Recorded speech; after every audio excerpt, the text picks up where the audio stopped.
নারীর সবচেয়ে বেশি ভালোবাসা যে পুরুষ পেয়েছে, নারীর সবচেয়ে বেশি রাগ, অভিমান, ঝগড়া, খুনসুটিও সেই পুরুষ দেখতে পেয়েছে।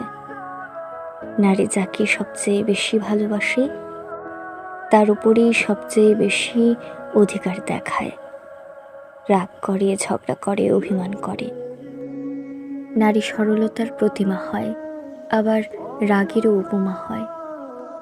নারীর কাছ থেকে কঠোরতা দিয়ে সবকিছু আদায় করা যায় না, তবে ভালোবাসা পেলে নারী নিজের পুরো পৃথিবীও অন্যের নামে লিখে দেয় নির্দ্বিধায়।